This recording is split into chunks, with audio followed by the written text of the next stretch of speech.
Laura, thanks for being here. Yeah. Well, thank you. Oops, let me just hit this. Thank you, Paul, and thanks everyone. Welcome.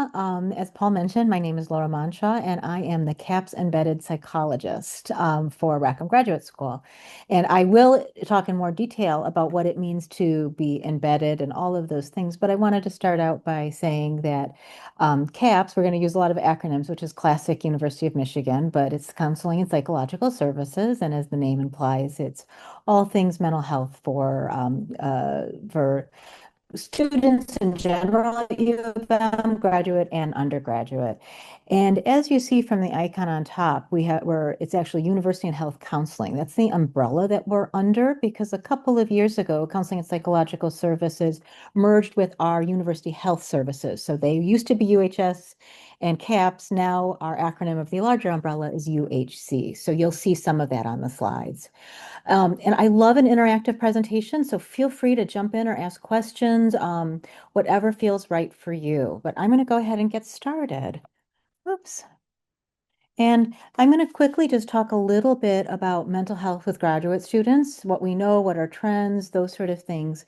Do some myths and facts about graduate student mental health and reason why folks come to CAPS and do just a general sort of overview about topics around mental health and things that may be some things to watch out for as you move forward in your first year of graduate studies. And then, of course, as Paul mentioned, I'm going to talk a lot about what is CAPS, what are the services, how to get to those, all of those important things, and I'll stay afterwards to answer any questions. But without any other, we'll just move right ahead. And I'm going to start with a questionnaire. So if you guys want to play along with me, if not, I will answer it. But this is meant to be something that's shared. And hang on one second. According to National College to Health reports, what percentage of college students reported getting less than 8 hours of sleep on average weeknights over the past 2 weeks? 45, 55, 65, or 75 plus percent? What do you guys think?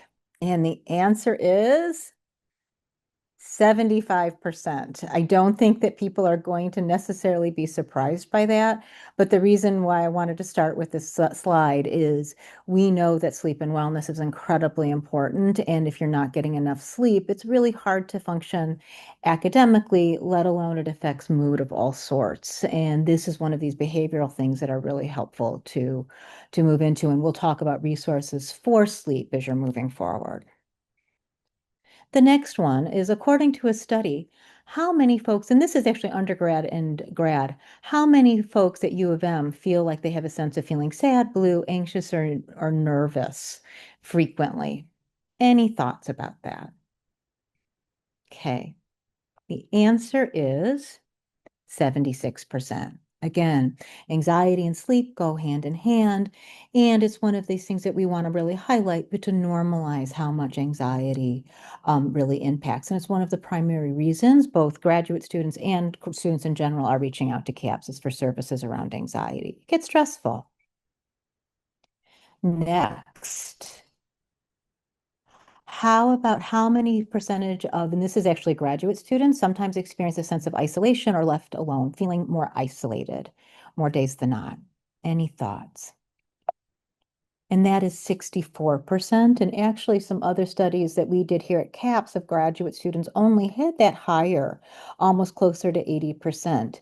And what we know is that isolation and all of those sort of things makes life more makes academics harder, makes everything harder. And we also know it's particularly problematic for graduate students. So we really, in this early days, I wanted to put this in here to encourage you as you're getting in through orientations, going to the Rackham orientation, meeting folks in your department, to really try to make the effort to build some social networks of peers early on. Harder, easier said than done, but really important.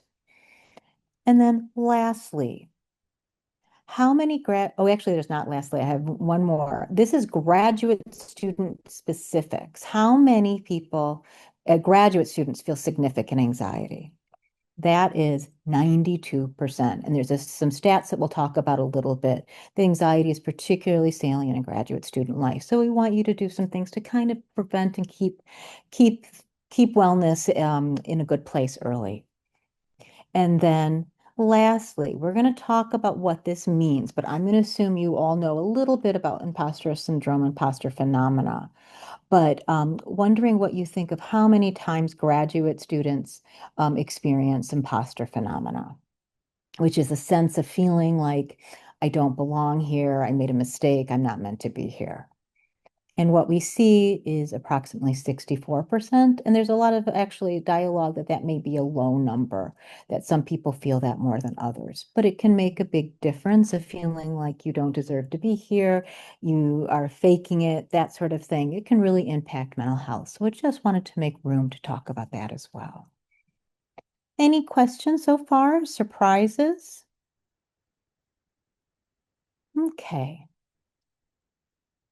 So now I'm just going to quickly list what are common stressors for graduate students.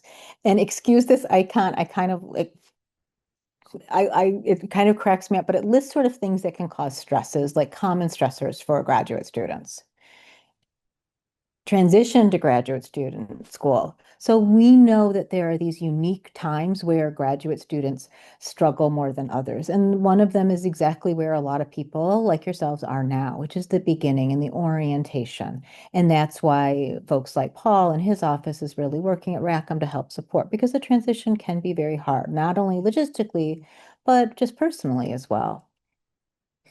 Financial strain. It takes a lot to get here for folks. It also, being worried about funding and paying personal expenses or other kind of things can be stressful. Increased responsibilities, working really hard and having a lot to adjust to can be really, really difficult. Next, greater academic demands. Moving into graduate life means people are often have already done a lot of work, but it continues to be difficult.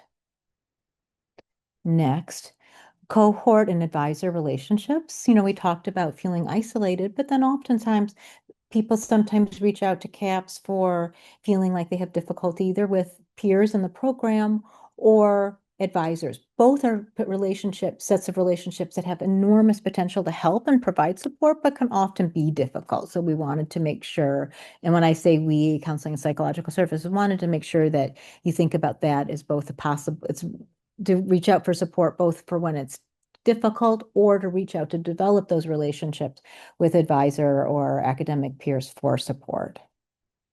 Next, competition among peers. We see that a lot. That idea of wanting to really do well. You compete to get here, frankly. I mean, we need to own that.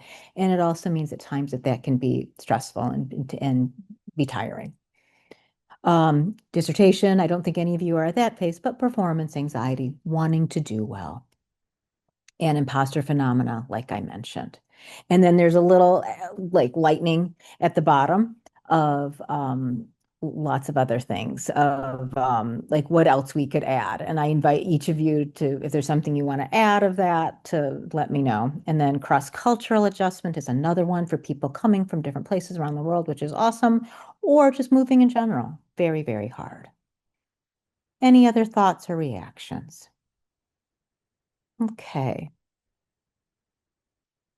Oops, I just missed one. Perfectionism. I forgot one. Sorry. We'll talk about that in a little bit more detail in a minute. But perfectionism, people don't get to this high achieving place of reaching a doctoral program or graduate program, master's and doctoral program, but without being able to really work hard and wanting to do as best you can. But there's ways to do that better than others. And then microaggressions and other factors. Any thoughts? Okay. Oops, sorry, I keep having trouble with my. And so just to kind of repeat into that, we have a lot of, these are things about feeling stress, self-doubt, imposter phenomena, etc., performance test anxiety. Any surprises here? Okay. So I had mentioned about the rates of anxiety, and this is a really famous study that came out and has been replicated since then, talking about anxiety and depression with graduate students compared to their peers in the general population, so non-students basically. And what we know is that anxiety and depression, meeting criteria for generalized anxiety disorder or depressive symptoms, is markedly higher. And you'll see it in the graph on the right for graduate students than general population.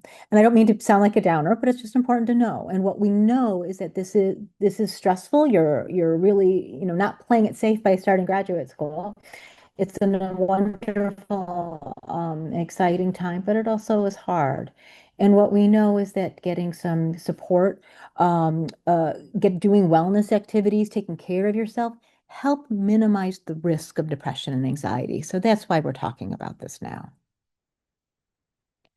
And I'm going to go through in these next few slides, just doing a little kind of a sampling of things that we see that can help, that are both common themes for graduate students with mental health and what can be helpful. And one of the things that has been borne out in research time and time again is around perfectionism. And again, we know that perfectionism is common with doctoral students, with graduate students, masters, and PhD students. But what we want to encourage is to think about healthy perfectionism versus non so healthy perfectionism. We want to think about how to for healthy perfection, it means you challenge yourself, but you actually learn from your failure. You're not going to be perfect, but you keep striving while continuing to grow and learn and be open. Unrealistic or maladaptive perfectionism is it's unrealistic goals, and it's either if you don't get it perfectly, it's all bad. It's sort of this all or nothing thinking, and it can be really hard to get out of. And so we really want to encourage talking about healthy perfectionism, and we have a group at CAPS around perfectionism that I just wanted to mention. Imposter syndrome, like I mentioned, is very common. It's classically called imposter syndrome, but we also call it phenomena. It's very ubiquitous, but it's a lack of belief of not of feeling like you don't belong, you don't deserve to be here, you got here by mistake, feeling like a fraud. And we won't get into examples too much, but it's this idea of saying like any accomplishments in the past are a fluke. If you got in by accident, you fooled them versus being capable, all of those sort of things. And we know that this is actually more common for some folks in less represented communities, lots of other reasons, and it's actually really important to think about. And as the late great Maya Angelou said, who was an amazing, obviously, author, an incredible woman, wrote, I have written 11 books, but each time I think, uh-oh, they're going to find me out now. It's this idea of no matter what, that's part of it. A part of the journey is to doubt, but to imagine, no matter how much you've accomplished, like Maya Angelou, to feel like you're challenging yourself and to keep moving forward anyway. And she really embodies that. She talks about this a lot in her biographies. Also, looking at this idea of your relationship with stress, we're not going to have time to get into this much, but just to remember that some stress is optimal, that if you don't have any stress, it means you don't care, and it doesn't mean you're challenging yourself. You're all challenging yourself to be here. But what we want to think about is how to keep it in this middle ground stress, to be motivated, to be energized, even be a little bit tense about a presentation or a test or this sort of thing. What we want to do is keep it so it's not in the extreme, and that's where some of the wellness can come in. Okay. And then we're going to get into like what happens when you get stressed too thin, what's too much, right? You can feel burnout, you can feel exhausted, you can feel like you just can't do it, you feel kind of numb, these sort of things that can happen. And those are signs to watch out and to reach out for some place like CAPS or taking care of yourself. And we want you to think about, excuse me, to build resilience, a sense of having some reserves when you've been struggling. And I think that's really important. So to look for a growth mindset of optimism, regulating emotions, those sort of things. And counseling can be a helpful space for that. And we want to think about wellness, self-care, and to really maybe think about this time right at the eve of the start of the school year to begin to think what are things that you can do that are deeply responsible to do to keep yourself full, like the statement on the screen, like you cannot drink from an empty cup, like how to keep yourself full so that you can keep moving because this is a long task. and how to maybe think about goals. You probably all know about SMART goals, but be realistic, set boundaries, be protective of your time to say, I'm going to give myself nights and weekends. Give yourself time to say it's actually deeply responsible to socialize so that you can actually get more energy to return to the work. What we don't want to do is keep having folks keep doubling down for more work. Listen to your body, listen to the needs, your own personal needs. Um, the other thing is to be kind to yourself, to have self-compassion, move in these directions. These are all separate presentations. This is just a little overview. Other thing is to being self-compassionate, meaning like giving yourself empathy versus being a tyrannical kind of sense of connection to yourself. But it can really help with motivation, reduce stress, and increase resilience. And other things just to think about that we know it's really borne out in the literature is that one of the things that mitigates stress as a graduate student is to be present focus mindfulness on your academic and personal life, notice your triggers, be less judgmental, and realize that everything has a beginning, middle, and end. And to challenge those really entrenched thoughts of perfectionism or imposter phenomena, the think technique, the acronym you're probably all familiar. When you have a negative thought, is it true, helpful, inspirational, or inspiring, necessary, or kind? And to be tolerant of yourself. Okay, another way to say it, be really careful around over-identification versus intentionality. The other thing is, like we said, to break isolation and be connected to others and also have that in your thought patterns as well. And move from self-judgment, such as I'm lazy or whatever, to I'm working hard as I can. I think this is a really important slide to just look at how you're speaking to yourself changes things. I'm so sorry, it's making too much noise. I keep wanting to shut that off. But these are just some really good examples from a cognitive perspective from each of these layers, the left to the right, the movement towards a kinder way of being with yourself. But now I'd like to take the next little bit of time to talk a little bit about CAPS, Counseling and Psychological Services, like I've met. The very basic is that our main office is at the Michigan Union, which is on State Street. You probably have all been there, or if you're not, you will be soon. Not far from the Rackham building, but it's on State Street. We're on the fourth floor of the Michigan Union. The hours are Monday through Friday. And actually, starting in the school year, we are open until 6 o'clock. So for people who have more time to or would prefer a late afternoon or evening, we can do that. And our website, please check us out on the website and as well as the phone number. Okay. And then what does CAPS offer? So generally, we offer brief solution-focused therapy. What it does not mean is that we have session limits. That's often a misnomer. We actually have discretion to decide how long we work with folks, and particular the embedded programs, which I'll talk about a little bit, which I'm a part of. You can actually you have a little bit more flexibility that. But in general, it's brief solution-focused therapy.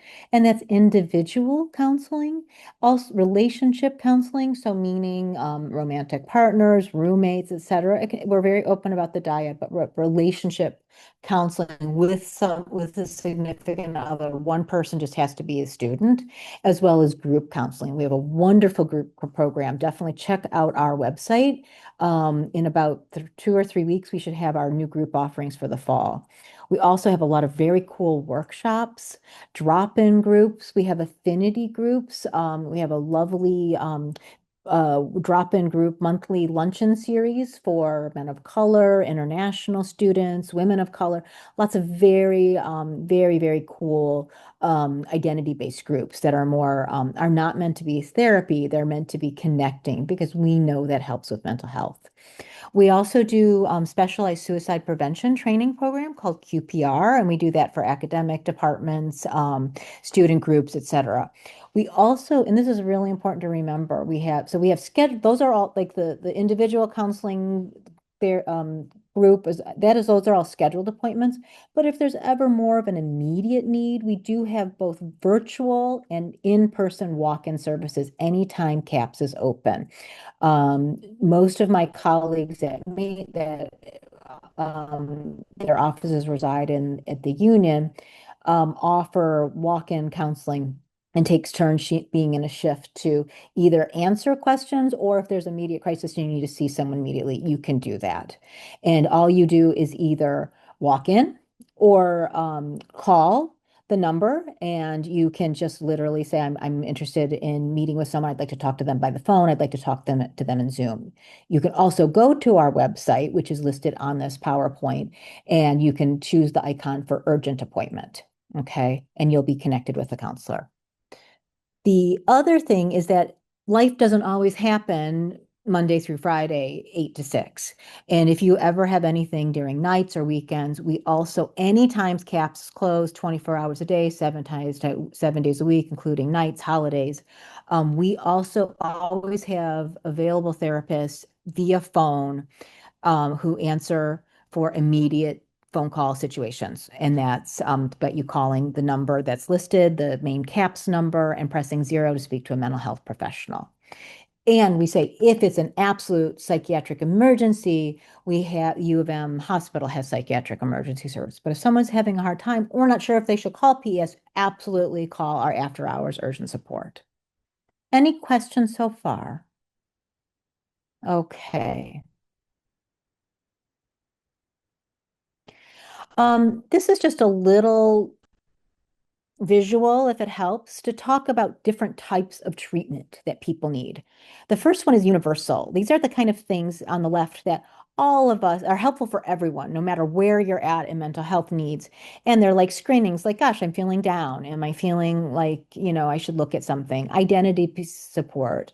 Like I was saying, those affinity-based groups, all of those building communities, et cetera, et cetera. Peer programs, peer support, also good, education, outreach, self-care tools. These are things that are available, we all need at all times. And CAPS has those, like I mentioned, through all of this programming that we have. And then we have this middle of the road. Think about this image as a road.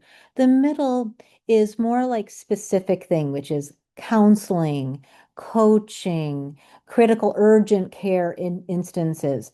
This is sort of recovery, like for alcohol and other drugs, this sort of things, case management. I need a referral from someplace. That's more in focus support that making an appointment at CAPS or University Health Services, the medical side of the house, those are, or the wellness option. We'll talk about that in a minute. Those are all helpful, specific, identified interventions. The universal piece on the left is available all the time. And the other things are the middle of like certain very specific times where you may need it.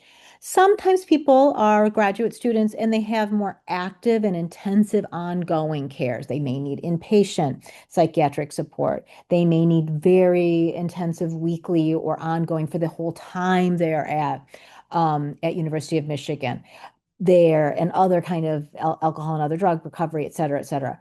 There are amazing places in the community that provide that really long-term support, and CAPS can be a place to talk about where to find those options, if that's helpful. Any questions with that?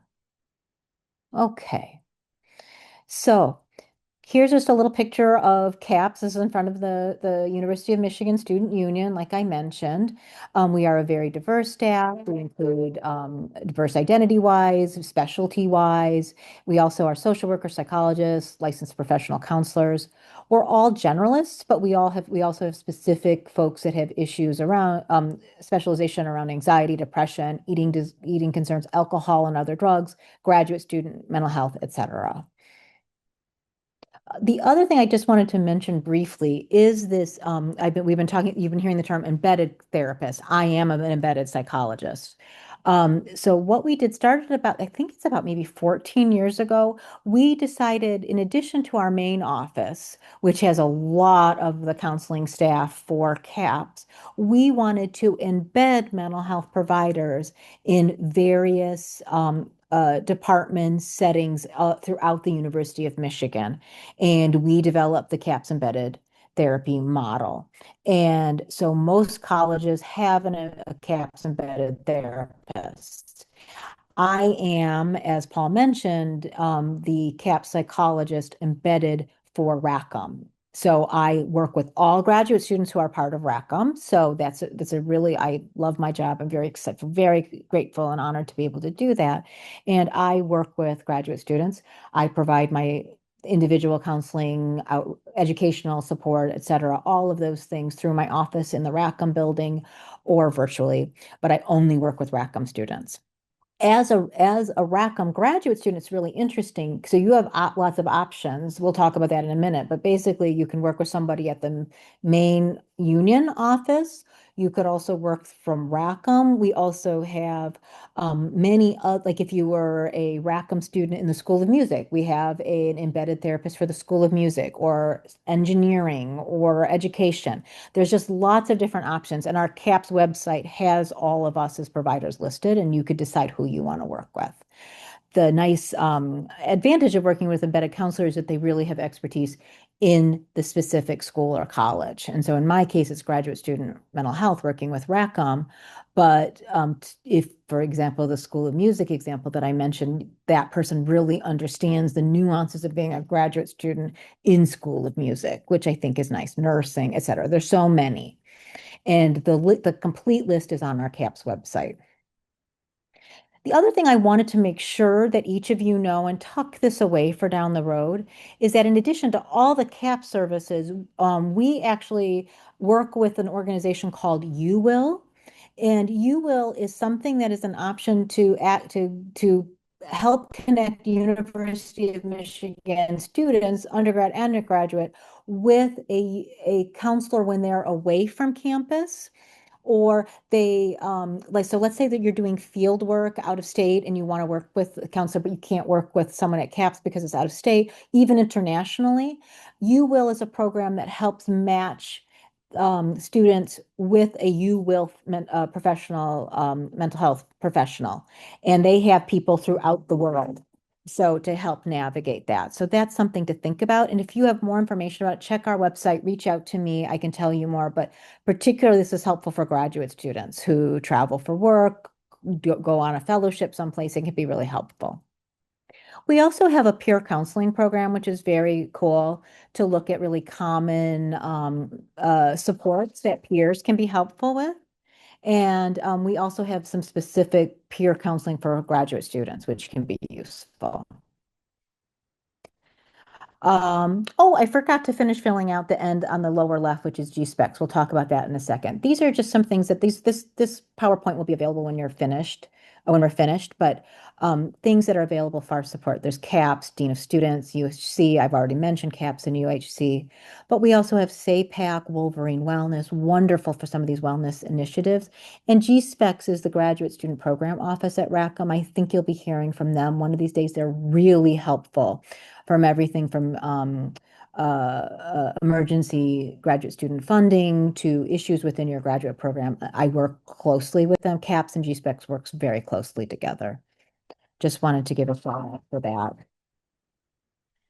And that that's really all I have at this point. But actually, I needed to tell you, I'm sorry, I can't wrap it up yet. I want to talk about going back to CAPS and what we do. You can actually schedule an appointment at CAPS by going to the email on the screen right now, and you can choose a counselor to schedule an appointment with. If you are interested in working with an embedded counselor, oh, I'm so sorry. I keep trying to shut this off and it's not working. Um, if you would like to schedule something with an embedded counselor, and for example, me, I actually don't always have my availability listed online. You would just email me directly. And my email is at the top of this the PowerPoint. It's lauralm@umich.edu. You will also see a list of the emails on the CAPS website. But remember, you have a range of people that you can go see. So you can schedule online, you can call the office to schedule, or you can email any of the embedded counselors directly to schedule, if that feels okay. So that is where we have it.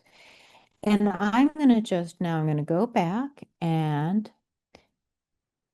make sure just before we move into ending the presentation, just take a deep breath. Definitely remind yourself to take care of yourself and hopefully to feel motivated to kind of think about having a plan, not only for your academic self as you move into graduate studies, but also your well-being in a more general sense. And that is what I have. Does anyone have any questions? Feel free to either, speak up or put it in the chat and I can read it. It's really whatever works for you.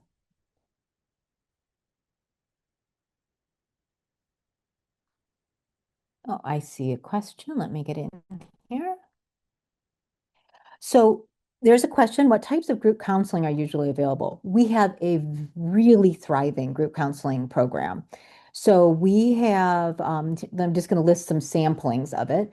We always have a kind of a general, like a graduate, it's called Understanding Self for Others. It's basically just a very typical process therapy group for exclusively graduate students, which is really nice. We have a parallel for undergraduates. We also have things on perfectionism, that sort of looking at building more adaptive perfectionism versus maladaptive perfectionism that I mentioned earlier in the slide. We have an imposter phenomena group. We have an ADHD support group. And last time I heard you don't actually have to have a diagnosis. It's like you think you have ADHD, exploring skills.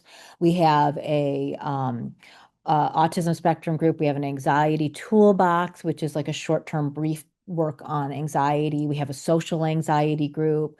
I have historically run a mindfulness meditation group. We have affinity, like identity-based groups, like a Black women support group, LGBTQ groups of various kind, like beautiful groups along those lines. Lots of different options. So that's just a sampling. Definitely check our website for more information. Yeah, any other questions? And I want to make sure I answered the questions like practically how to find us. I didn't want to skim over that. So feel free to ask if you have any clarifications. Uh, yes, Sean asked if that he wasn't able to get in the beginning, and there from what I understand, the recording of this will be available, and feel free to reach out to me as well. Each of you, I'm just going to put my name in the chat again. Feel free to email me as well as to either schedule an appointment or ask any follow-up questions. It's part of my role as an Rackham embedded psychologist. I'm here in any way to support you and help you get where you need. Great. Wonderful. I'm going to stop sharing because you don't need to see that anymore. Anybody have any further questions?